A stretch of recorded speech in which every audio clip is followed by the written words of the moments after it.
Welcome back again, loyal listeners. I am here once again with William Dalabo from Incel Riot. My favorite Wumao. He is not just a member of the 50-cent army. He is a member of the $5 army. Yes, he is worth 10 Wumao.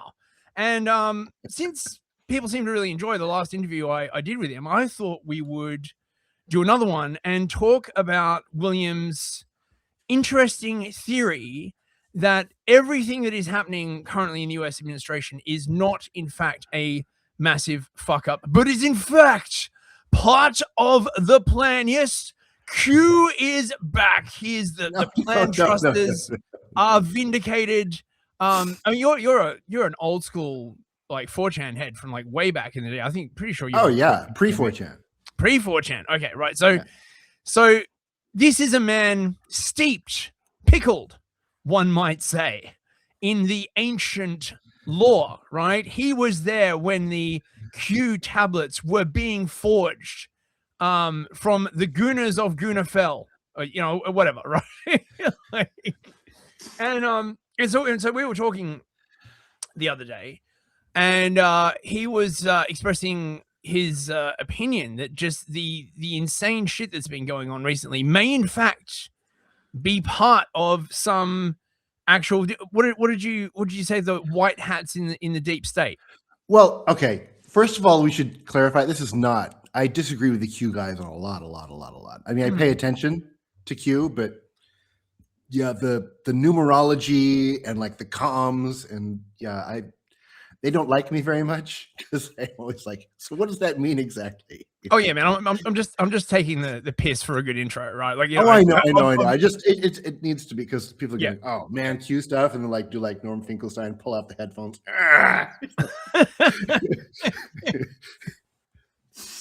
I have it on very good authority that QAnon was in fact Jeffrey Epstein. A little bit of help from Steve Bannon. So you know. Well, no. Okay, no. Okay, just internal, like internal evidence, like ignoring all the outside evidence. Just like if you look at the writing style, like have you ever read like Q drops and stuff? I didn't really see the originals. I mainly sort of saw them secondhand. Like people would like post it. Like where were the original Q drops actually? Like 8chan? 8chan, I believe. Yes. Right, because I have seen many an image capture of sort of, you know, the original Q drops, right? I mean, like, you know the thing, two twins will, you know, be born attached to the head and drool. the bear will like scratch itself outside of the cave. You know, the dildo will drip with water. You know, all the great classics. You know. Well, it's a very telegraphic style. Very confident, and it's definitely a jarhead. Whoever wrote that, whoever that guy is, he is military. He loves to speak in code. He loves to like, you know, like where we go, you know, like expressions of unity and like, you know, kick-assedness. You know, where we want to go, one we go all. Nobody can stop what is coming, right? Which sounds cool. I take those as like expressions of like somebody's opinion, but based on the style, I have to deduce that guy is military. Are you aware of the theory that I don't know whether this is true or not, but I've heard it said that the reason why sort of QAnon has that sort of tone is that it is pitched sort of to the martial boomer. You know what I mean, right? Like that particularly sort of like American sort of militarism streak that you only really like understand like once you've been there, right? And you know you meet these people. I mean God bless them, but like they really are like when I was in Idaho, I went to this thing at Old State Saloon, and they had some Q guy up there like talking, and he was like, oh, what was it? Oh yeah, right. So it was like he threw a picture up on the screen of like Trump wearing like a 46-48 cap. Yeah. And he was saying that means, right, that actually Trump was in control the entire time. Yeah, I don't know. Was in office. To I don't know which if I I buy really that one. wanted to say, are you telling me, right, that it was in fact Trump that like opened the borders and flooded the countries with Exactly. like, Yes. so And started the war in Ukraine. No, I don't. Yeah, I don't think so so. the Q sort of the sort of the Q style, like it does hook into sort of a very sort of deep American API hook, if you know what I'm getting Well, at. I guess we'll get into this, but my own opinion, like the way I read the situation, is that there's been a learning curve, right? I'll tell you who I think these guys are actually, but communication was not their strong point in the original administration and into this incoming this new administration. Like you observe, like well, just like going back, right? Like remember the press conferences that he held in 2020 with Rudy Giuliani to try to um, expose the election fraud, and Oh nobody yeah, watched it, and yeah. nobody watched it, and the only thing anybody remembers about that is that Rudy Giuliani's hair dye was leaking. Right? Yeah, Nobody well, watched it. Nobody know anything that he said. Right? It was completely ineffective. Right? And I I would put. Oh, go ahead. I just always assumed that was because of the like really extreme amount of control that you know the network essentially had over the sort of report. It's like the way they were like, oh, don't you realize that every single lawsuit right about the 2020 election, well, they failed. And I was like, wait. How did all of those lawsuits like fail within like 2 weeks? You got any idea how It long a never went to lawsuit would trial. take? Yeah, Yeah, they didn't go to trial because they were all dismissed that's my point. for lack of standing. But Yeah, that's it's all my that point. anyone. That's all that anyone. Well, that's all that the normies remember. Like, oh, yeah, Exactly. Trump alleged there was fraud, and only conspiracy theorists believe that. Next, you'll be telling me there's an international clique of cannibal pedophiles that are secretly running the world government. Yeah, Yeah, it, they it's actually been a did it weird year. twice. Two Sorry. press conferences. I watched them both. The first one was the best one, where they had Dr. Shiva. Anybody remember Dr. Shiva? Yeah. Go in and like like the code, explain like in code language the technically, like how the fraud took place. Anyway, I don't want to get into that part so much just now. I just want to say my opinion that they were extremely ineffective before, but they have been learning over time, and now they are extremely effective in ways that I don't know. Maybe people don't may not be aware of. I don't know. Are you saying that the deep tard has become the deep state? I'm saying that. Well, what? The deep card? Well, I mean, you're right. Like because the thing about like the early Q stuff is it did seem really tarded. I mean, you must be like familiar with the theory Well, about Operation Trust and how it was like, yeah, you know. that doesn't work. It doesn't really work, does it? Because when have the feds ever let go of an operation that worked? Well, I mean, depending They're on still running anonymous, dude. They're still running, even though nobody cares. yeah, but I think a lot of that could be that the ground has massively shifted, right? So like, I see this all the time in information operations. Okay, right? Okay. Um, so they have a thing that works, right? They have a narrative that works. Okay, they come to lean very heavily on this narrative. Okay, so good examples, racism.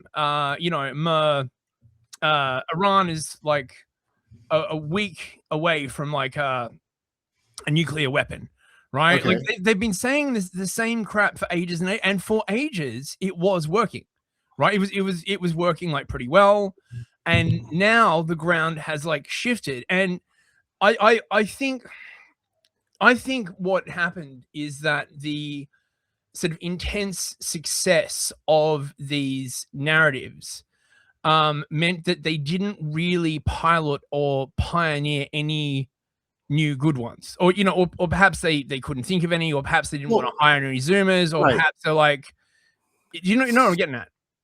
I know what you're getting at. But okay, but those are messages, not like intelligence assets. Like name an asset that they have just like bailed on, right? Even after they had completely crashed out, like Bryn Hollyhand, he's still posting. Nick Fuentes, he's still posting. Anonymous, he's still posting. Everybody knows these guys are feds, right? I don't know if fucking Nick's a fed, to be perfectly honest. Like, oh, we can't say that yet. All right. Okay. No, I don't. Look. I mean, the problem is, right? You rapidly get to this position where like anyone of any influence at all is a fed.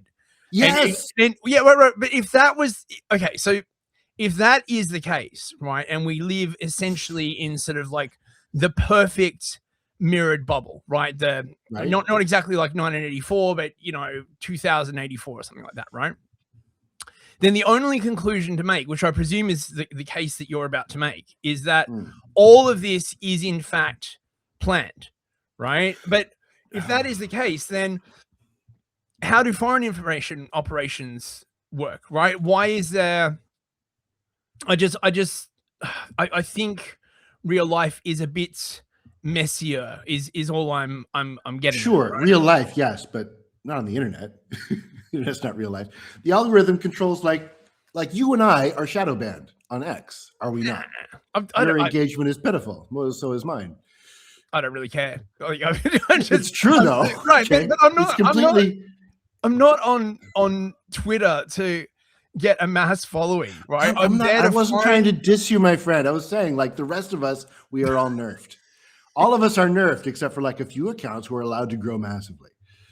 Look, I'm having a meeting with like Black Cube next week, right? Maybe they'll offer me like an algo boost, right? Like, after I like kiss the wall or something like that, right? I mean, look, mate, I could be so influential, right? Like, never fucking happening. I mean, okay, look, I have definitely seen what I regard to be massive glow ups. Okay, like, so for example, right, Rumble is actually very, very easy to bot, very easy compared to YouTube, right? All right. And I am of the opinion that Rumble is being used to, like, one of its functions is to astroturf sort of like conservatards. Okay, like who was that freaking female country and western singer who got quite famous, and she was like close to someone. Oh my god, I can't even remember, right? But you go to these like Rumble channels, and many subs, or like views. You look at their chat, there's no interaction. It's just it's just redonkulous. And but the thing is, I think that, like, okay, so look at Bryn Hollyhand. Okay, so I would agree that someone like him is being lifted obviously up by the Zionists. That's not organic. Right. Okay, but if it is the Zionists that are the sort of skilled actors at this game, right? Then, one of the skilled actors, right? Yeah, then what place have people like Tucker or Fuentes? I mean, I guess you can make the argument that they're deliberately using these kinds of people to advance the ingathering of the exiles, so that like they'll all move back to Israel. But I mean, again, it just seems like, I don't know, man. It seems too completionist to me, right? Like, I'm a big believer in the complexity of fluid dynamic systems and how like they're hard. I'm with you. Okay, let's just say a depressingly large number, not all. Yeah. No, exactly. But okay, but this is the point that the point I was trying to make is that if witnessing what they have done with Bryn Hollyhand, which we believe is a glow up, and has no traction in the public, and yet he's still posting, and they're still trying to make that thing work. Why would they abandon Q, which has millions of guys, mostly in the military, like under its in its thrall, shall we say? I mean, obviously, it makes no sense. But I mean, didn't Q like stop posting? Didn't he hang up his 6 years ago his serious hat? Yes. 6 years ago, huh? Suspicious. Yeah. I mean, is it suspicious? Like, six years ago, was the timing that what was happening when he ceased posting? Well, and what I'm gonna try to make the case. I don't remember. I'm going to try to make the case that the people who ran Q have moved on and become more effective in their messaging rather than just like posting on 8chan or 4chan. Okay, I mean, I get that. So what is this more effective messaging that they are doing now, in your opinion? Before we get into that, you want to do military to military? You talk about that? Sure. Like sure. tell people what the devil we're talking about. I get. Wait, what are you talking about? The article that I sent you yesterday. Oh shit! I don't have that pulled up. Hang on a second. It's okay. I can summarize it for you if you like. Yeah, well, do that. Right. I mean, this is meant to be a sort of like breezy kind of stream. So yes, summarize it for be the summarizer. We're effort streaming today. Yeah, that's So, okay. And this is 18 months before Q makes his first post. Okay. Seymour Hersh, who I don't know, for younger viewers, he's like the gold standard of journalism for the United States. He broke the My Lai scandal. He broke Abu Ghraib. Right? He broke Watergate. He broke Watergate. That's right. Yeah. He writes this article called Military to Military in January 2016 and posted to London Review of Books, where nobody saw it. And I have been shouting this into the void for 10 years now, and nobody will listen to me. And you're the first person. So, I mean, I do share a lot of characteristics with the void, so I guess that makes a certain amount of sense. Yeah, you share a lot of characters with each other. Anyway, it looks on its surface. I encourage you to read this and tell me if I'm wrong about this. I don't think that I am. No, I'm not. Like, explain it, say it clearly. It's about like the very first months, if you recall, into Trump's first term, where he just blows the crap out of ISIS, annihilates it, right? And then I guess Russia finishes it off. Am I remembering that right? No. So the full story is that the CIA or Mossad had been nurturing ISIS, yes. Right? And every single time Trump up to that point had tried to get the military to crack down on them, the military just kept disobeying his orders, basically, yes, right? Because clearly, like Mossad was keeping them alive to attack Syria or Iran, or send them to England, for a bit of the old in out with like some local English girls. You know how they're like real horror show. Proper horror show, right? Or like maybe like they were feeding like the Israeli like organ trafficking networks or right. I mean, people don't understand like how useful these groups can be, right? As long as they're elsewhere, right? Like as long as they're like, in some other country doing crap, right? Like everyone's like, oh, we wouldn't support something like ISIS. Oh, really? Remember that one time that like ISIS accidentally like shelled an Israeli position, and within like 6 hours they're like, oh, they apologized. Sorry, Israel, we're so sorry. Right. So we don't have to make the case to this audience that ISIS is the Mossad. So Trump apparently went around the chain of command, right? Found someone like lower down, right? And said like, hey, why can't we get rid of ISIS? And this guy was like, oh yeah, we could get rid of them in 48 hours. It's fucking piss easy, right? Like, and then Trump was like, why aren't we doing that? I feel like you've been lying to me. And so he managed to get the orders through. And so, ISIS got like, I presume a bunch of them exfiltrated beforehand because the Israelis would have known. But yeah, so sorry, keep going on. Oh, well, I don't remember the exact timeline, but I believe Russia did the mopping up. Anyway, the crux of the article is that Seymour Hersh says that after 9/11, part of the Patriot Act, right, which we only hear like the bad things, there's a part of the Patriot Act. Congress was like, why did we get surprised, right? Why didn't we get advance warning? And the answer was, obviously bullshit, that communication was too slow, right? So they put this provision into the Patriot Act that allowed the U.S. military to talk with every other military in the world. Right. Essentially creating a military-based diplomatic back channel. And that's why the article is called Military to Military. It says the United States military is talking directly to the German military, the French military, the British military, creating kind of an alternate to the State Department, doing basically diplomacy in secret. Okay. I mean, Right? that's quite so. And I mean, but he before. further alleges it gets better. It Mhm. gets better that the United States military passed intel on ISIS to the Russians via Right. Germany. Okay.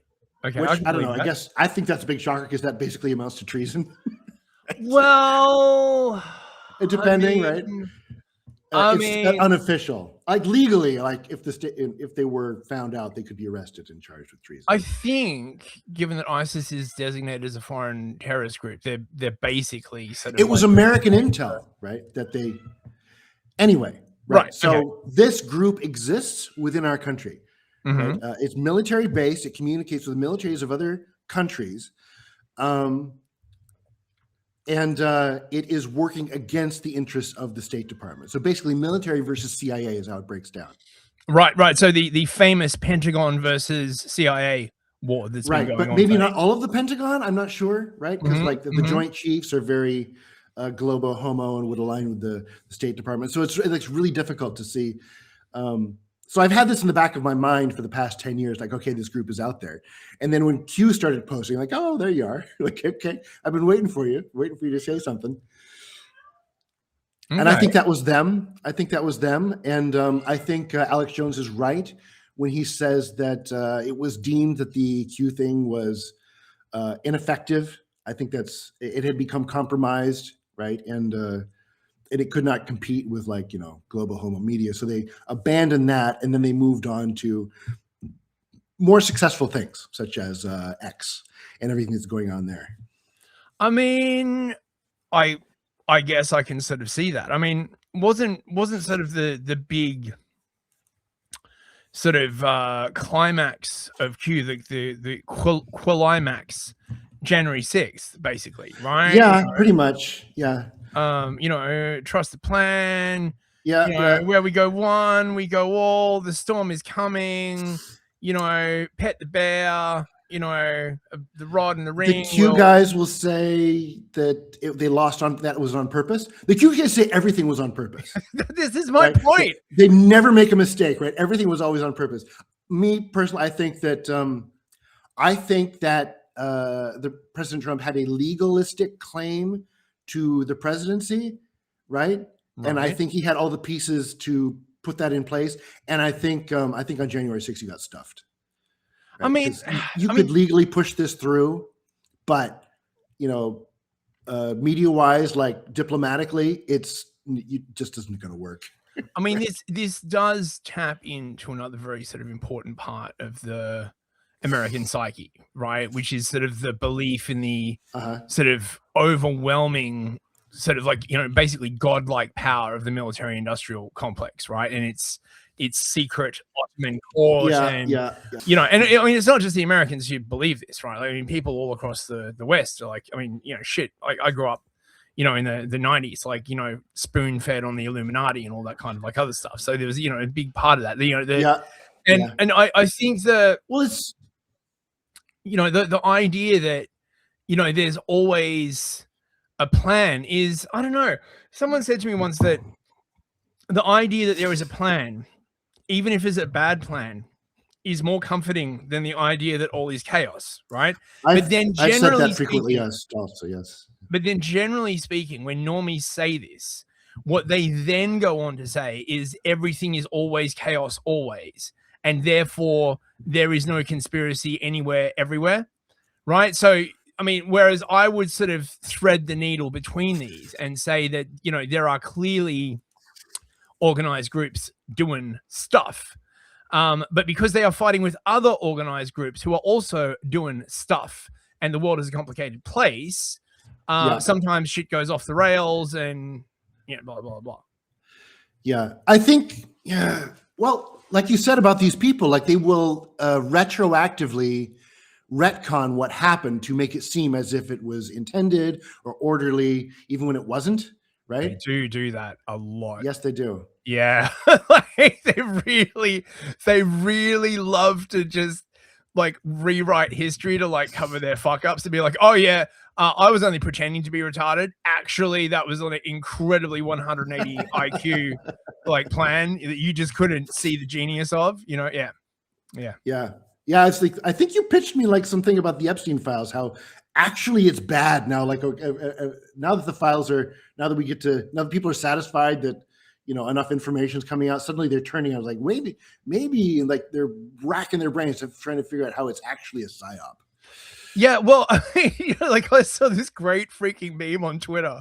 Someone was like, conspiracy theorists in 1980, right? The government is hiding aliens from you. Conspiracy theorists in 2026, aliens aren't real. It's all a government psyop, which I thought was like really interesting because like that is a perfectly accurate statement, right? Like, back in the 90s, everyone was like, oh man, they're hiding those aliens in Area 51. No, man, this is what they want you to think. Actually, they're all in Area 52, bro, which is like in a secret underground bunker exactly like 100 miles to the west of Area 51.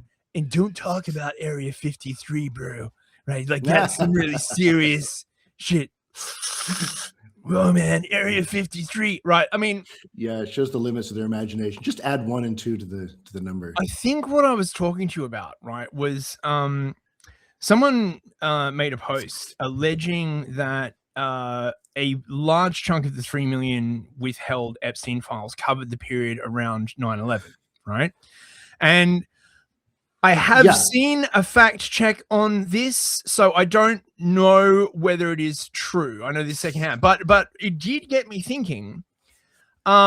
Gee, I wonder whether this, financier who was working for like Drexel Burnham and then working for Bear Stearns and had connections with like Anna Fitzgerald and like would know anything about like, oh, I don't know where all that fucking money went, and oh, I don't know where all the fucking gold went, and oh, like I don't know. I'm sure it's being saved for later. I'm sure it's being saved for later.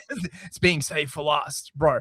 I mean, have you seen what's been fucking going on with Lutnick, with Harold Lutnick? Yes, mate. Yes. So dude. I'm going to try to make the case today that none of this, very little of this is organic. Right? Lutnick was pushed in front of our faces by the president. I have no doubt.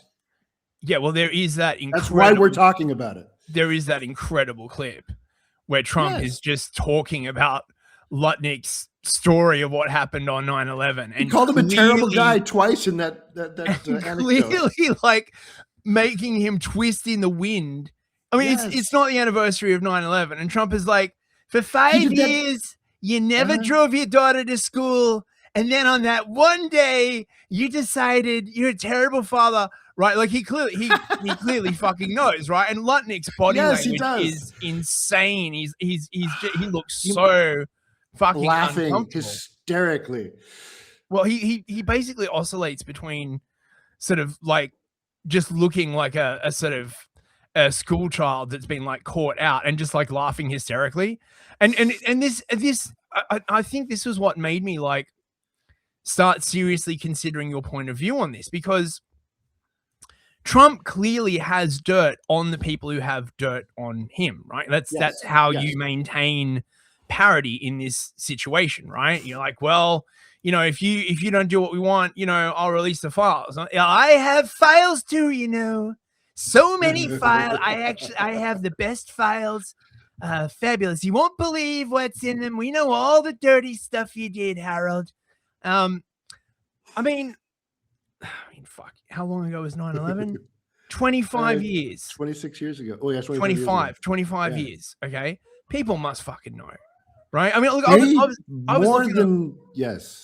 was looking up Anna Fitzgerald. I was doing a bit of digging, right?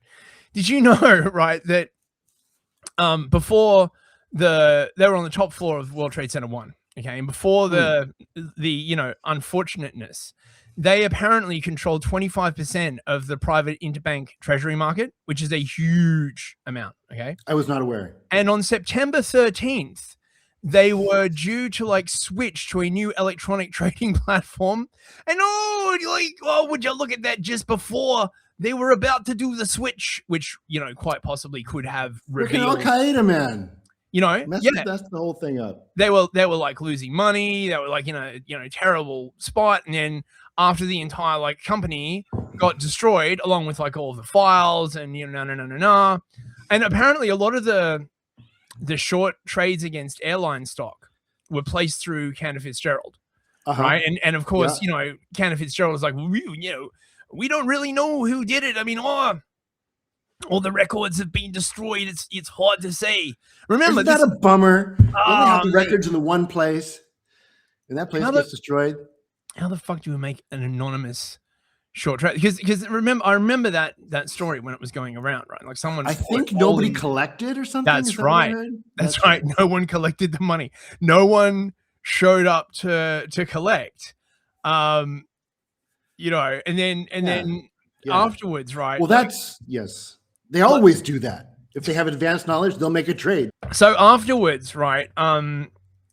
Cantor and so Lutnick's sister Edie also got the moo call, right? The famous like call, right? Don't come. Some of you are all right. Don't come into work tomorrow, kind of thing.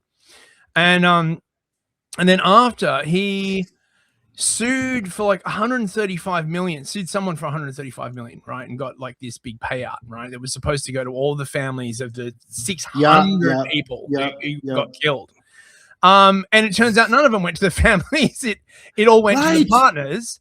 Good. And Lutnick, being the partner with the most shares, was the one who got like most of it. And after that, Cantor Fitzgerald was doing like really well, and they were like, great success. Yeah, but that thing where he let it twist in the wind like that, he did the same thing like a month ago with Miriam Adelson. Got very little coverage. Where it was like some I don't know where it was. Yeah, is that the one where he let drop that Miriam had given him $250 million to run for office? Right, and then he questioned her loyalty in front of like the whole crowd. Like, some people say that she's more loyal to Israel. I think she's more loyal to America. And like, you ever watch like Jimmy Dore show? Like, they're watching this and like, God bless him, Kurt Metzger. If anybody gets to figure it out, it's going to be him. It's like, does he actually hate these people? Does he hate these people? He's torturing her in front of the world. I'm a big fan of Kurt Metzger, mate. So am I. Mate, if you ever listen to this, Kurt, like fucking salute to you, man. Yeah, I mean, this is a really interesting question. Okay. Yes. So the war with Iran is, it's on tenterhooks, right? The military industrial. It's not going to happen, mate. The military industrial complex, right? They're hot. They're horny. I will put money on it. They're like, not going to happen. I put $100 on it right now. They're like even odds. They're like a billionaire on Epstein's island, about to be presented with like a delectable child. They're so horny for it, right? Right. Now, okay, you might say it's not going to happen. There is an insane amount of like military hardware positioned in the region. I mean, to do what? Well, this is the question, man. Right? Like, I was looking at the map the other day, and I'm like, all of that military hardware, right, could be used for like a bunch of stuff, right? Like, like, oh yes, we moved all of this hardware there to attack Iran. I mean, if Trump was going to, before we bust our load on this one, do you want to like try to make the case that this is actually a long game against the small of hat? I don't know. Like, what I was going to say is that if Trump or the sort of the US military generally was seeking to extract concessions from Israel, now would be the time. Okay, right? This would be the time. Okay, right? Not only do they have Israel like practically surrounded, right? But they, if the war with Iran kicks off, they are going to need all of those American ships like as a missile shield and all this kind of like stuff. Okay. So if they wanted to extract concessions, now would be the time. The question is, what concessions would they extract? Right? Obviously there's the nukes, dude. What? Get them to give up the nukes? Dimona, yeah. Oh, God. Let us inspect it. I guess. What? Let them expect. Oh yeah, you've got nukes. Wow, we didn't know that. Like, yeah. Like what the fuck? You mean force them to join the NPT or something like that? That's what. I don't know. I always imagine like a commando raid, just jump through the windows, Daimona, like the Elian Gonzalez raid, and just grab the nukes, like haul them off or something. I don't know how that would work. What in your head canon, right? They're like in my head canon, yeah. You just sweep them into a briefcase and fucking just carry them off. Put them on a hand truck, man. Just wheel them out of there. Mr. President, operation is a success. We now have a briefcase full of nukes. You mean a briefcase nuke, General? No, sir. They're much smaller than that. We have a briefcase full of nukes. Right? They're about the size of a Funko Pop, sir. Size of a Funko Pop. Technology is size of a pager. Size of a pager. I mean, I don't know, man. Right? Like, if it was to try and get them to join the NPT, you could perhaps make the case that what they want the Israelis to do is submit to international law, but America also doesn't really believe in submitting to an international law. So I don't know, and Trump's got the whole board of peace thing spinning up, which is basically like Timu UN. I don't know what that's about. It seems it guarantees that Israel doesn't get Gaza. I'll tell you what it's about. As Tony Blair, Satan's child himself. Oh, yes, he looks so satanic. People say that if you're an evil bastard, eventually it'll show on your face. And Tony Blair is certainly one of those people. He looks like a ghoul. Children run when they see him. It's terrible. So Blair basically fucking laid it out, right? He's like, oh, did he? I missed that. Oh yeah, right. If you watch my show, you would have fucking seen it. So I usually watch your show. So he did this little speech where he's basically like, I can't do his voice. It's too horrible. What does he sound like? I don't have. Sounds like normal British person. No. He sounds like really slimy kind of. I don't have a key. Yeah, that's what I said. A normal British. Never mind. Continue, please. Oh no, I need a key phrase to key a impression off. I don't have one. Would you like to have sex with me in the toilet? How about that? No thanks. I'm good, mate. No. Practice the voice. That's something he's likely to say. No, okay, so he basically says that there's going to be economic development, there's going to be digital public infrastructure, Hamas is going to be disarmed, there's going to be education. So basically there's going to be it's essentially a large scale version of the Inkspot strategy, if you know anything about counterinsurgency, right? Like what they do not. Okay, so the Inkspot tactic is where you've got an insurgency going on. The insurgents have grievances, but you have no intention of acknowledging or dealing with those grievances because those grievances actually run completely counter to your goals, or those grievances are literally the consequence of you fulfilling your goals. Okay. So you take a small section of that insurgent country, right? And you provide economic benefits to those people and security, right? That's why it's called like the Inkspot, because you just make these little tiny zones, right? And the idea is that by increasing the economic sort of well-being of the and security, I mean, sort of, right, of the people inside that zone, you get them to detach from the insurgency, and you make this argument to them, right? Like, look, you too could have like, you know, a Weber grill and a 4-wheel drive and a color TV set, right? If you just gave up, like, you know, struggling for your country, or, you know, like whatever the fuck it is, right? Who has that been used against? The Vietnamese, the Afghanis. Really? Okay. Yeah. It was, I think, with the Afghanis. We'll provide you with all the bear boys and opium that you can possibly. Yeah. Well, basically, the thing you don't understand about the Afghanis, right, is that they're sort of split into two, right? So there's the Kandaharis, right, and the guys from Kabul, and it's the Kandaharis that are the massive pedos, right? And the guys, they would be they're a different ethnic group. Yeah, they're the guys in Kabul really dislike Khorasan this about the Kandaharis, right? And of course, which side did the Americans ally with? Well, the Kandaharis. I mean, Kandaharis, yeah, well, of course, right?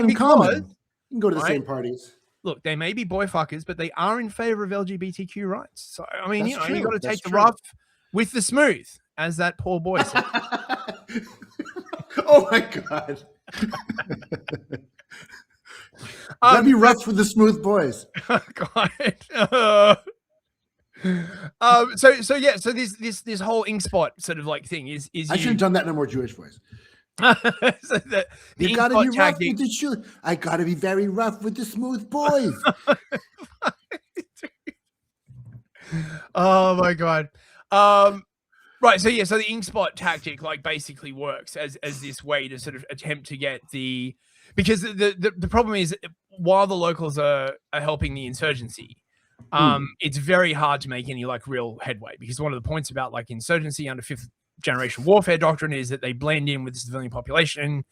They don't wear uniforms. It's very, very hard to tell who's a combatant and who isn't, who needs to die and who isn't, all while sort of refusing to, and indeed usually aggressively aggravating the very grievance that is in fact driving the insurgency itself, right? Like, Right. I mean, what you could try and do is acknowledge and alleviate the grievance, right? But if it's Gaza and the grievance is that they're occupied, they're occupied, well, that's not going to happen clearly, No. right? So like, well, how can we make it so you're okay with being occupied? You know what I mean, right? Like you'll be occupied, but you'll have a color TV screen, right? And so they're going to do this whole digital public infrastructure thing, mass education.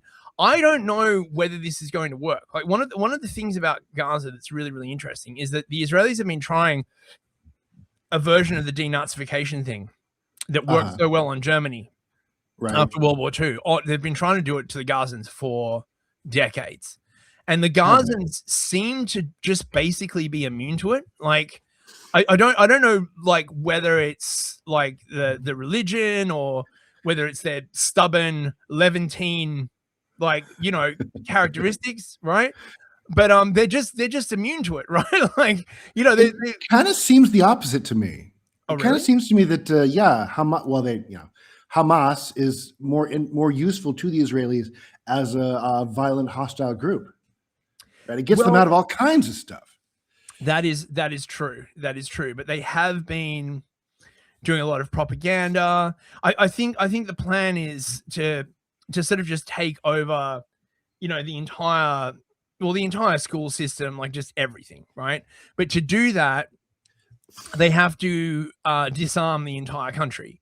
And although it's framed as, Hamas has to give up their weapons, what they really mean is they need to get basically all weapons out of Gaza, right? And I don't know how you're supposed to. Well, I do know how they're going to try and sell this to the Gazans. They're going to basically say you can live in rubble and have a gun, or you can give up your weapons and you can live in a nice, townhouse. I mean, sure, you'll be surveilled like 24/7, and your children will grow up like, believing in LGBTQ and no. But,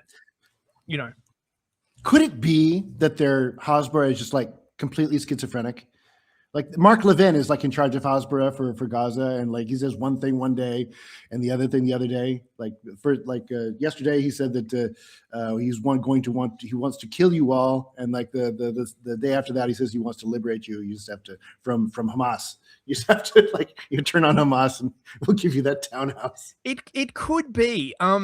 If there's one thing I have noticed about the Muish people in general, right, as a group, is that they are very bad at constructing a theory of mind for other groups of people, right? Like, they don't seem to really you see this sort of whenever they do something that like really offends a group of people, and they just can't quite understand like how it is that this happened, right? Now, I'm not saying this is, every person within that group, but it's something that I've sort of noticed and kind of has struck me, like, and they're not very big on changing their point of view either, right? Like, or their strategies. Like it tends to, I mean, this what I think generally is that this is actually an incredible strength right up until the point when it isn't, if that makes sense, right? So you've got Yeah,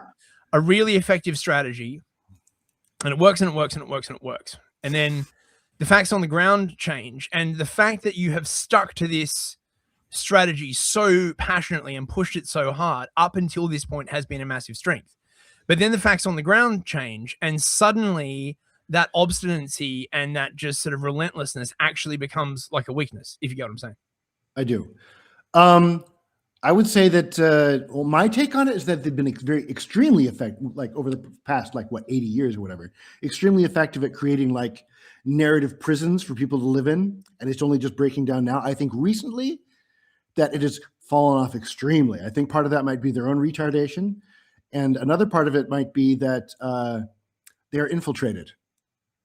Yeah. I mean, I think there are chaos agents, and as soon as I describe what they do, you will know exactly who I'm talking about, who pretend to be on the Zionist side and just talk a whole lot of crap that everybody's going to reject, right? Like when the big drop of the Epstein things came out, and everybody was trying to make the case that it was the Russians, right? And here comes Laura Loomer. And she tries to blame the whole thing on Qatar. I was like, okay. I recognize your game. I'm having a hard time believing that Laura Loomer is just pretending to be retarded, right? Like if I am honest, oh my God, what crazy thing did she say oh yeah, she said, she tweeted out today that Tucker Carlson wants to turn every Mooish child into a lampshade. It's brilliant, is what it is. Is what it is. There is, I guess this is like part of the main thesis. Like there's a kind of I don't want to say psyop, but like a kind of propagandic persuasion going on that is completely different from anything we've ever seen before. Basically leveraging your mistrust. Well, there's a lot of mistrust to leverage. I mean, it's certainly a fruitful ground for exploitation. I will fucking give you that much. Take, for example, I think for a great example is PETA. Sorry? PETA, P-E-T-A, the People for the Ethical Treatment of Animals, right? Yep. They have been, they're ridiculous. Nobody likes them, right? They have been using the same messaging since I was in high school, man. It's decades. Right. Decades, right? Obviously, like, why are they doing that? Who is it for? Well, I mean, look, you could make the same argument about the ADL, right? Except that the ADL, that's an influence network that got exposed. Look, the ADL was really effective for a while, right? And then, like, they basically, I guess, got like swallowed by their own egregore or something, right? Like I think they suffered that classic thing common to like a lot of NGOs, that because their very existence rests upon finding like this problem that they're geared to fight, right? When the problem goes away, and I think we can agree that, you know, through like the 80s and 90s and 2000s, right? Like, you know, anti-Mooish sentiment was probably like at the lowest point that it's, you know, probably it was ever going to be, right? And they were just going around searching for like more stuff to kvetch about. And that's how you got all the weird 4chan stuff where they're like, you know, did you know that drinking milk is actually anti-Semitic? You're like, what the fuck, man? Like, you know. Well, they're kind of doing that. The ADL is like, they're doing the same thing that they've always done, but they don't realize that the environment has changed. That's my point. That's exactly what I'm saying. Yes. Right. And so they're like Ceausescu. I think, Tucker used this example where Ceausescu was like, he's barking orders to the soldiers who are getting ready to, execute him. Like, you're not in charge anymore. Yes. You're not in charge anymore. Yeah, no, well, because, right, what happens is that these power structures lose legitimacy, right? But because of their highly overbearing nature, they cut off feedback communication from below, right? So they wind up like no one tells them, right? Like no one's gonna tell Ceausescu, go up to him and say, Ceausescu, like everybody hates your ass, like you're about to get deposed, okay? Right. And no one's gonna go to the ADL and say, well, actually, we just think you're fools now. So because they've cut off that feedback loop, essentially, they just get, I guess, power mad and more isolated, if you know what I'm saying. Right. Gosh, you could be right. Maybe Greenblatt. It's possible. It's possible. I think there are several. I think Loomer's one. I think Shmuley's another. Maybe, definitely Randy Fine. No question, Randy Fine. See, look, right. The way I look at this is like Shmuley is a really, really good example. Okay. All of that crap that he's doing now, right, that just makes everyone just, oh my God, like watching that guy makes me feel sorry for the Moorish people, right? Like, I am legit serious, right? Like, imagine having a fool like that go out and be like, "Whoa, I represent you." Oh my God, my heart goes out to them, right? 10, 20 Rabbi Shmuley looks like when I drop my gum in the carpet. 10, 20 years ago, that crap would have probably worked, or it wouldn't have even. See, this is the thing that I've observed is no, 10, 20 years ago, they wouldn't do that. That's my point. They know that, okay, they're experts, right? They're experts in media, right? Media is expensive. If you run a thing, an ad or whatever, you watch closely, like how it's trending, what the reactions are, and if it's trending the way you don't want it to go, you kill it immediately. I think what's happened is that for a really long time, the plan was to stop anyone having the conversation, right? Yes. You just, anyone who wants to have Talk the about something conversation, right? They're haram. You exclude them. We're not having the conversation. To even suggest to have the conversation, right, is bad. Right.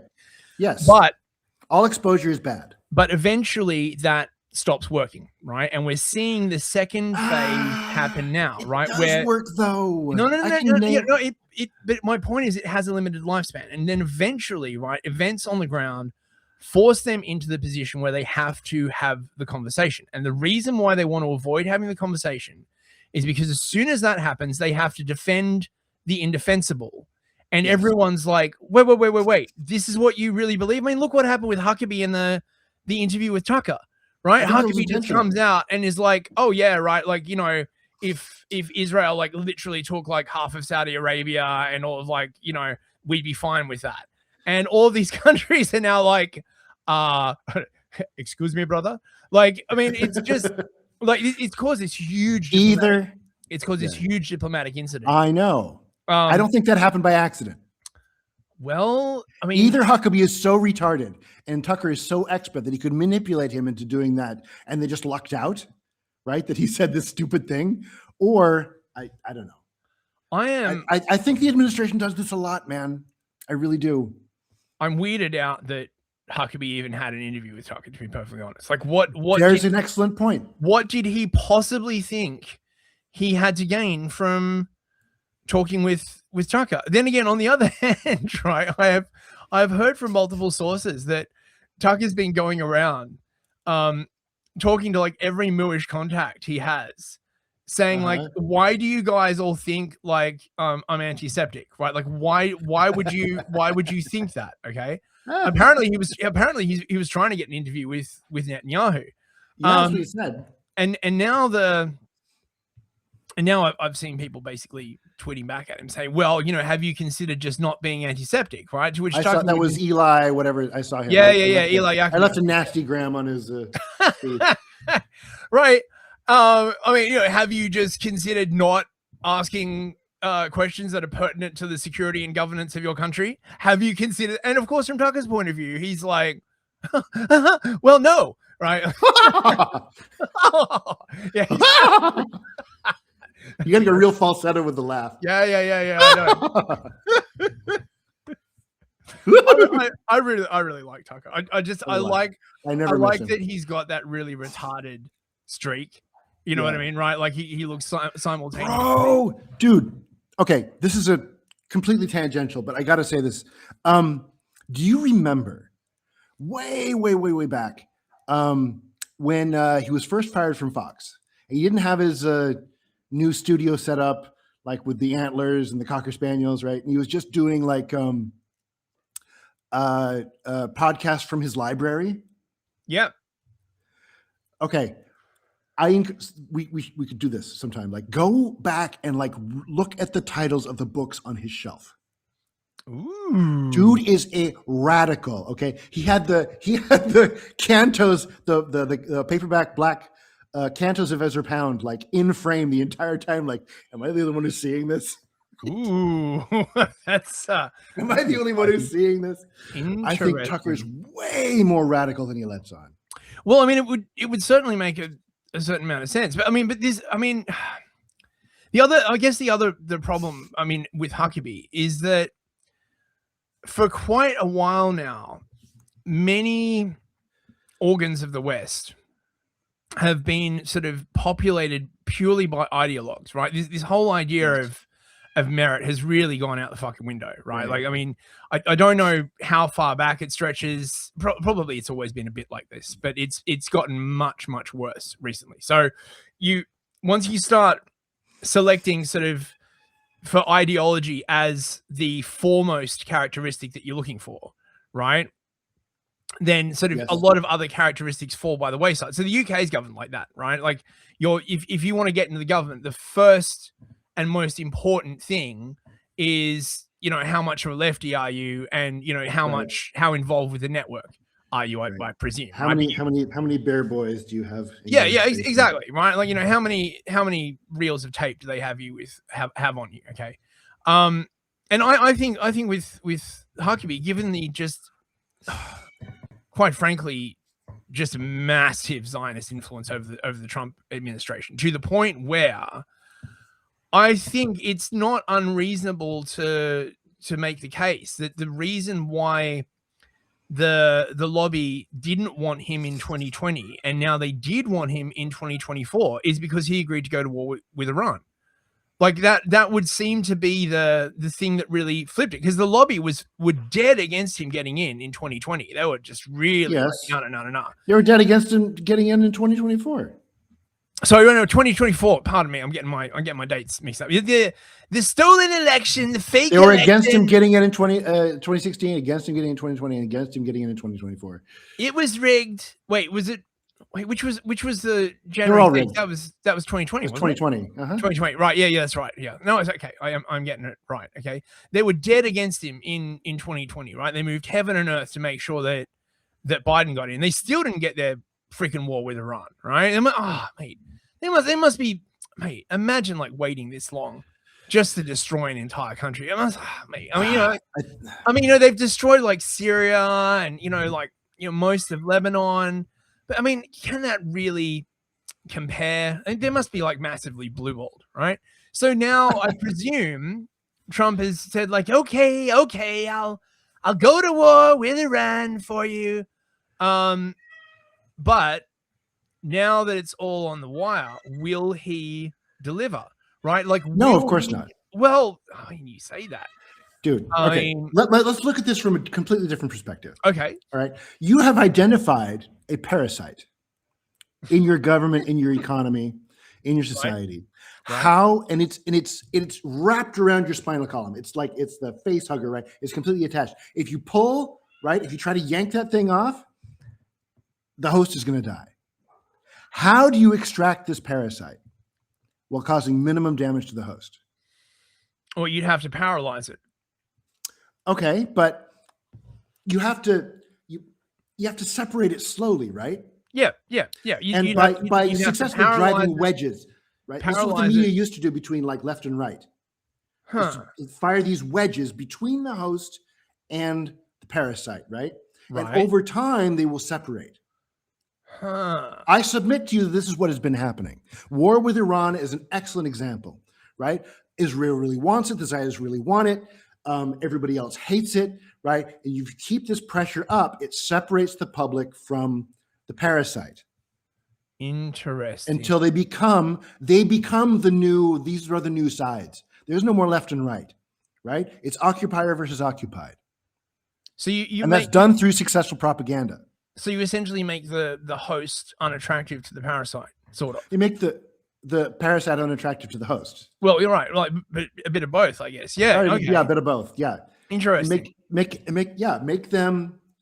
And if you can help both sides, like you can't like just count on the people to make this decision on their own. You have agents on both sides to pull the narrative, right? So on one side you'll have like Candace Owens and Ian Carroll and Tucker Carlson and James Lee and all that stable of guys. Who's the redneck dude? Candace Ovens. And on the other side, right, you have Laura Loomer and Michael Rappaport. If there's one thing I've got to give it to Shmuley for, it's thinking that freaking name up. Candace Ovens is so good. All the rest of his attempts to like smear the podcast right are dog shit, but Candace Ovens is freaking amazing. Yeah. sorry, I got sidetracked. Oh, that's great. Yeah. Okay, so I mean, this is an interesting. I mean, one of the things that really gets me is the many parallels with Iraq. Now, you know, I'm like, oh my god, I can't believe it was fucking what 25 years ago. 20 like night and day. No, it's not. Same excuses, same military buildup. They started publishing the atrocity porn now. Did you know that the Iraqi Basij, the Iranian Basij, have been cutting the wombs out of like women to hide the fact that they have been like snuggling? So desperate, man. Oh, it's just like, oh dude, man. Like, couldn't you? I mean, I was going to say, couldn't you think up anything better? But I mean, they already tried it with the. This must be something they do. You know, remember the Iranians, like they killed 70,000. Oh no, it's 100,000. No, it's 150,000. No, it's like, you know, it's 6 million. It's 6 million not a people, penny less, right? Not a shekel less. It's 6 million. But the problem is, no one gives a fuck because everyone's got their own problems, right? Like if you go back to 2000, 2001, the whole West was in such a better state, right? Like really, like, you know, remember when 2000 came around and they had like Love Parade in Germany and like literally everyone was riding on this, like, you know, obviously there was Y2K that was a bit, you know, but they're like, we fixed that. We're starting a dawn of a new millennia. Then like literally 1 year later, we've got fucking George W. Bush being like, the first war of the 21st century. We're fighting a war against evil. we're going to get you, Saddam, right? Like,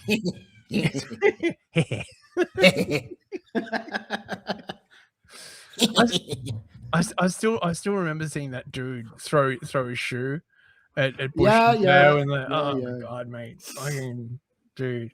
So I don't really know how this thing with Iran is going to go. I mean, the last I heard of it, and I mean this could change within the hour. So what are people saying happened? Oh, sorry, go ahead. Right. Okay. No. So supposedly, Netanyahu's gone to Trump and said, "You must attack them now." Right. And Trump is like, "No, I think we're going to negotiate. Fuck you, Bibi." And so he's basically said to the Iranians that if they come back to the US with a reasonable proposal within 48 hours, they will have another round of negotiations on Friday. Right now, the Israelis are obviously incensed at this. Like Mark Levine is like losing his fucking mind. All caps posting. All caps posting. You got to do it now. You got to strike it. We need the war. It makes me wonder actually whether they're like, they haven't got some like astrological timetable or some like weird numerological. The red moon. Maybe, you know, right? Yeah. I mean, they do like that kind of like crap, right? They do. Purim or the red moon, yeah. I mean, what if, right? Like, to give your theory some credit, right? What if the Americans have actually managed to get inside their OODA loop, right? For those who don't know what the OODA loop is, it's not a weird kind of breakfast cereal, right? OODA means observe, orient, decide, and act. Okay, so it's how so you get intelligence, you decide what your priorities are. So you observe, you orient to your what it is you want to do. You decide on the precise outcome you want to achieve, and then you act, and then you go back around, right? You observe the results of the Right. action, and then right. So it's called an OODA loop, right? Okay. And in the trade, to say that you're inside someone's OODA loop or in an organization's OODA loop is that you can influence how they are observing, orienting, deciding, and acting. Now, if Yes. they had, for example, actually cracked the OODA loop of these people, and they, for Which instance, they people? know, The Israelis? yeah, the Israelis, right? And Oh, I they think know so. that it has to be the blood moon, like some crap like that. And Trump's just like, well, what if, I mean, I guess this is one of the big problems with like trying to like run a nation state using astrological principles is like, if someone else figures out that's what you're doing, they can just like, use that against you. If no one knows that you're doing it, then in a way it's sort of like great because you keep everyone on the back foot because no one can figure out why the hell it is that you're doing things in certain times and certain places. But if you can figure it out, Trump might actually know the end of the, I don't know, the red heifer window or whatever the hell it is, right? And just be like, well, if we just push it, we just keep pushing it back. Yeah. I don't know, man. Do you remember, like, was it last year? Yeah, when the first one, were just before the 12-day war or True Promise 3 or whatever we're calling it, Iran dumped a bunch of documents about the Israeli nuclear program. Got very little press. I do remember that. Didn't they all get like swiftly deleted, or Yes. someone got killed, or someone? Yeah. I remember looking for copies, but I couldn't really find them. So I wasn't sure whether it was actually a legit drop or whether it was just a psyop. I think the Trump faction, the military faction, I think they are the best data gatherers and analysts in the world. I think they have eyes on everything, and I've been thinking they've been dispersing this information to us in hundreds of different ways that completely go unrecognized. Like nobody asked, how did you get that? We're just talking about Greenblatt, where like they leaked. Everybody's heard the leaked telephone conversation where he says, we don't have a what is it? We don't have a left-right problem. We have a youth problem. Yeah, that's right. Yeah. Who leaked that? Good question. Question. All the Hunter laptop, right? Which is a real thing, I'm sure, but they were attributing things to that laptop that could never have possibly been there, right? Like, so like there's videos and images, sure. There's emails on there, you bet. There's text messages on there. Yes, it makes sense, right? Imagine being like in the American security establishment or the military, yes, right? And everything you do, every decision you make, right? Everything about your planning and ops and everything has to take Israel into account, right? You'd really get the shit. Like the idea that America is, the leader of the free world and the only like hyperpower and all this kind of other stuff, right? And you're constantly having to tiptoe around these freaks from like the Middle East. You'd just be like, oh my God. So I'm not surprised actually. Like I do. This is one of the reasons why I thought you might have a point, is that the amount of anti-Israel feeling like inside the military establishment must be growing. But it's got to be huge. Like all these guys who fought in Iraq, all these millennials, right? Who lost limbs. JD Vance, bro. Oh yeah, right? That's a really good point. That this administration's got so many Iraq war vets. They know what's up. I'm sure they do. I know they do. Yeah. And who got all the oil? Israel. Yeah, they did. I mean, bro. Someone mentioned something really interesting, which was that when the Iraq war was kicking off, there were like huge protests all around the world. Everyone was like really pissed off, and now there aren't any because no one believes that protesting even works anymore. Well, conservatives by and large just don't protest. No. But I just think like because I remember like trashing this at the time, right? Oh, it was like the biggest protest in London's history, and that's why they didn't go to war. They didn't give a fuck. Yeah, that's They why didn't go to give. war. They didn't give a fuck. Right. The largest protest in American history was in 2003. The million people at the White House got zero coverage. Most people don't know what happened. Remember when that UK that weapons inspector, Dr. David Kelly, came back and he's like, that one. you know, Iraq definitely doesn't have WMDs, and then all of a sudden he like, you know, was killed by suicide, basically, right? Yeah. And the freaking He was killed by suicide. and the UK foreign minister, Robin Cook, who was like really, really against it. And then he like just conveniently turned up dead in a ditch on the side of the road somewhere by suicide, right? Like, and Blair's just wearing that fucking vulpine grin the entire time, talking about the international rules-based order. And like, you know, oh, we don't need sanction from the UN, right? Like, still, I'm still a bit pissed off about all that. Because, no, I mean, because this is one of the things, right? Like, people get pissed off about Trump because, like, he's much more blunt and like, oh, you know, oh, it's terrible. And like, all of these horrible things were already happening. The only difference is that back then they were lying to you about it, right? Like, they were like, oh, no, the world isn't like, you know, based on might makes right, you know, as, you know, oh, we live in a, you know, multi-polar world, you know, governed by the UN at the same time, like just basically like fucking invading like countries whenever the fuck they want, right? Right. I would honestly rather just not be lied to.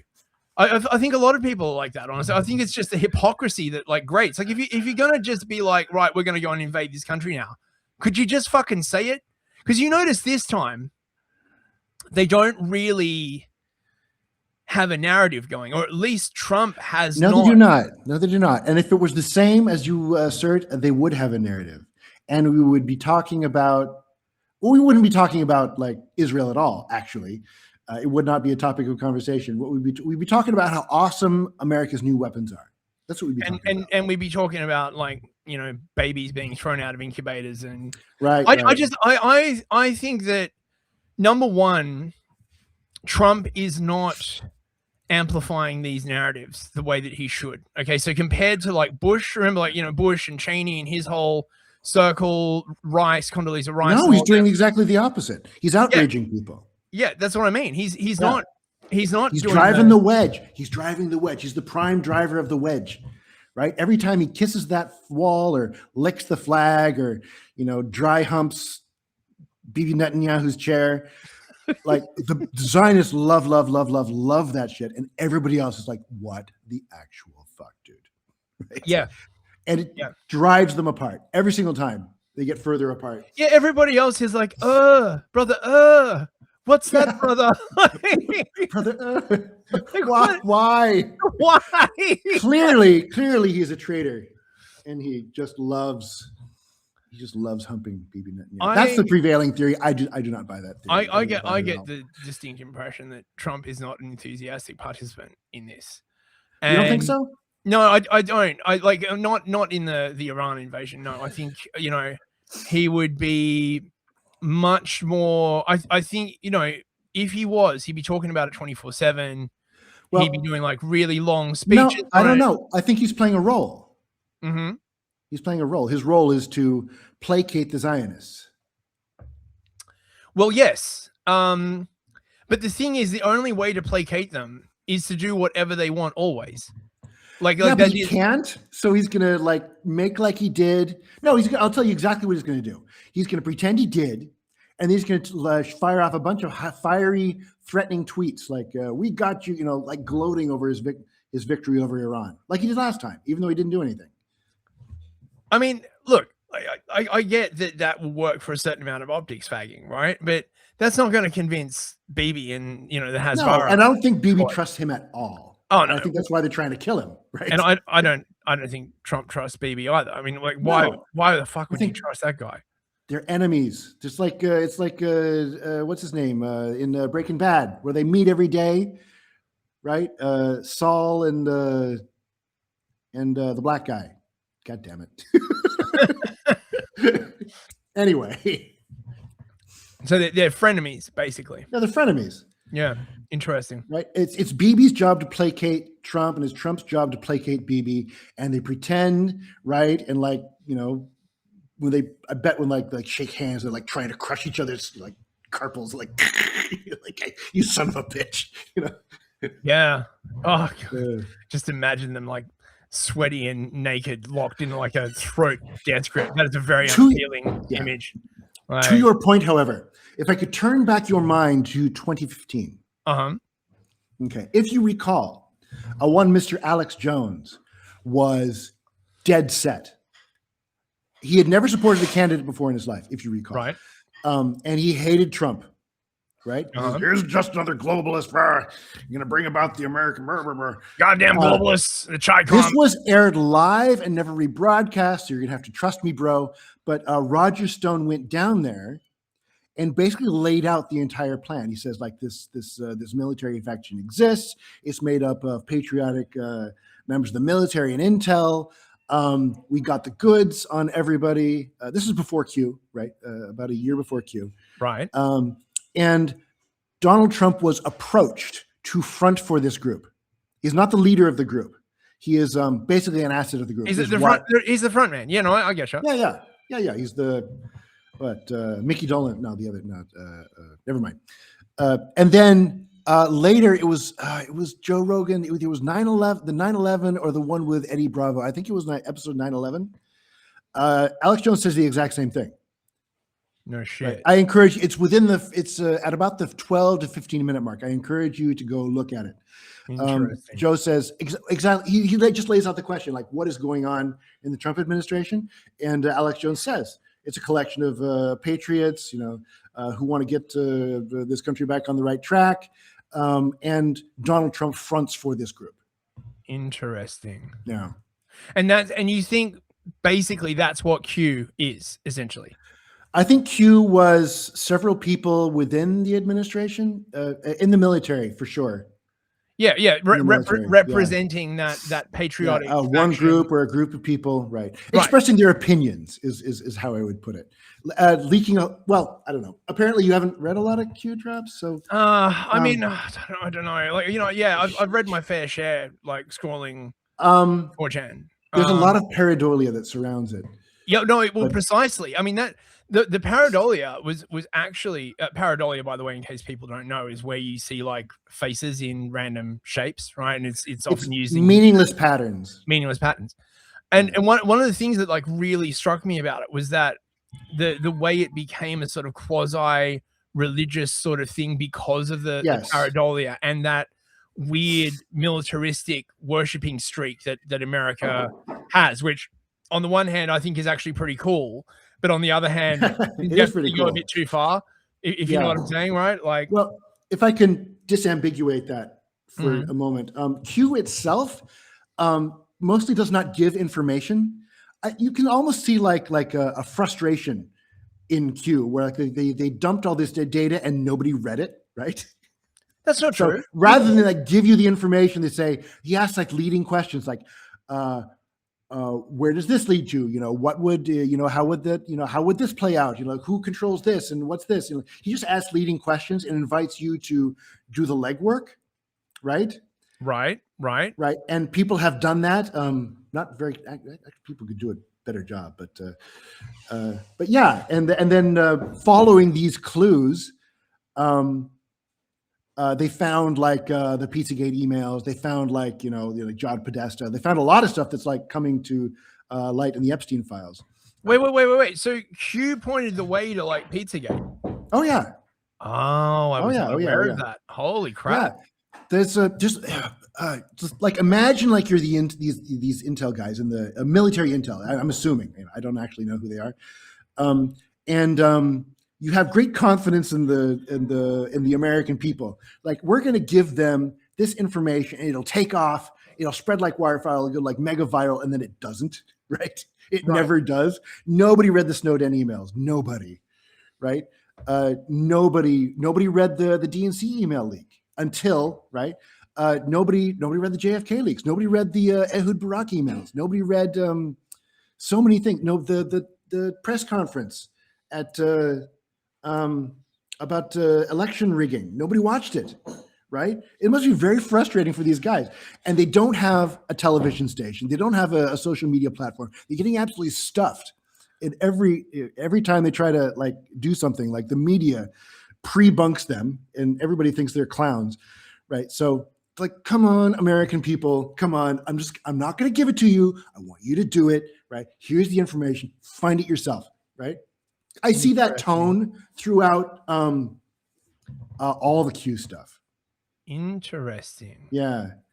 Okay. And it seems to me that this year they kind of accepted that that's just not going to happen, right? They can't overpower. No, I mean, like I would say that back sort of in the before four times in like 2015, I don't think people generally were ready to hear it.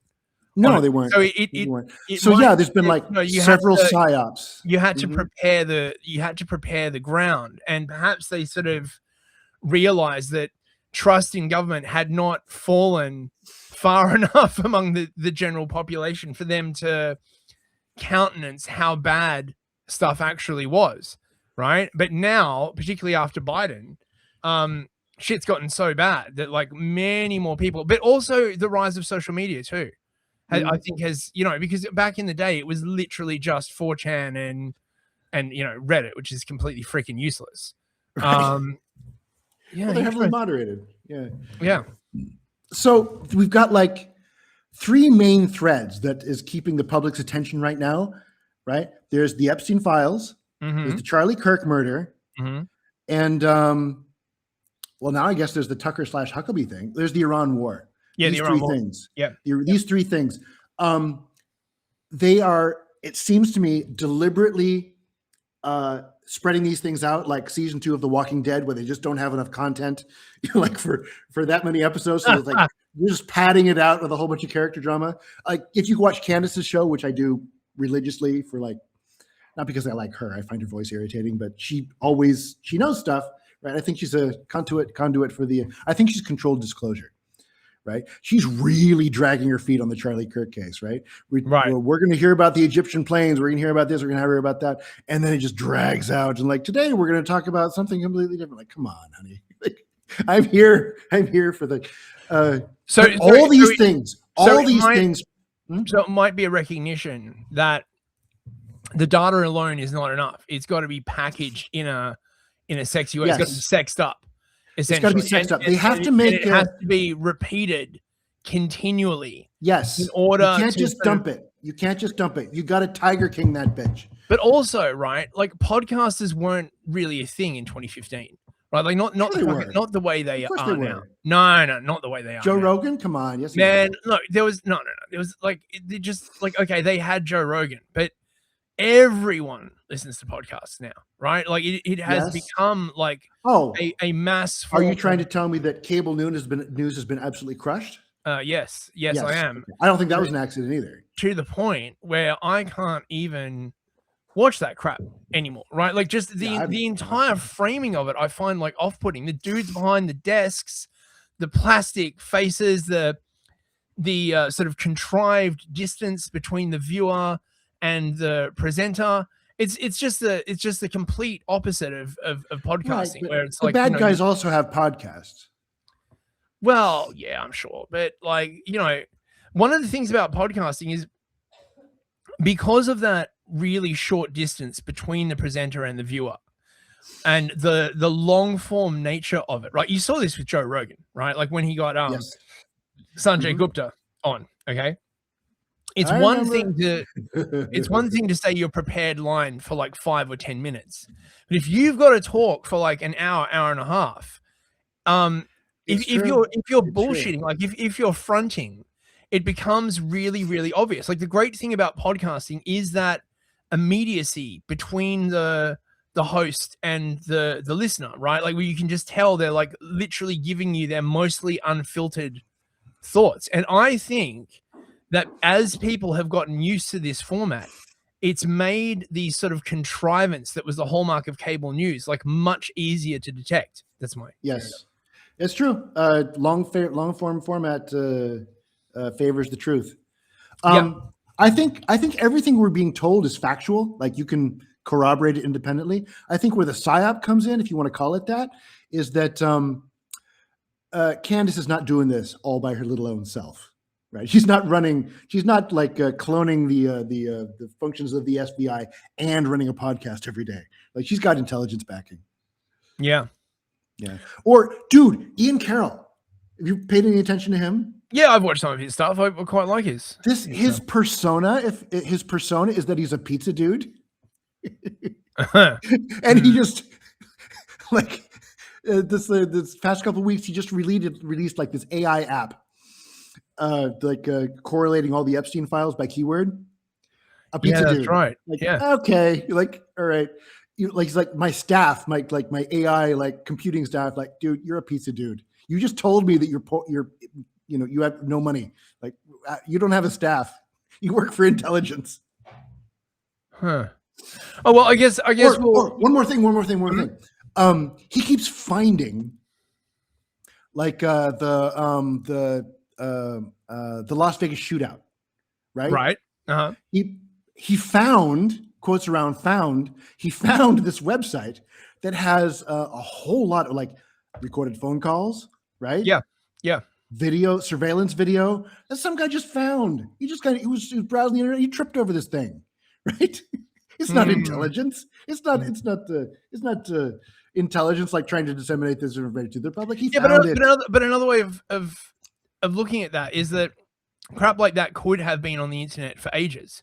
How do you get a 911 call? How do you get that? Scanner? Radio scanner?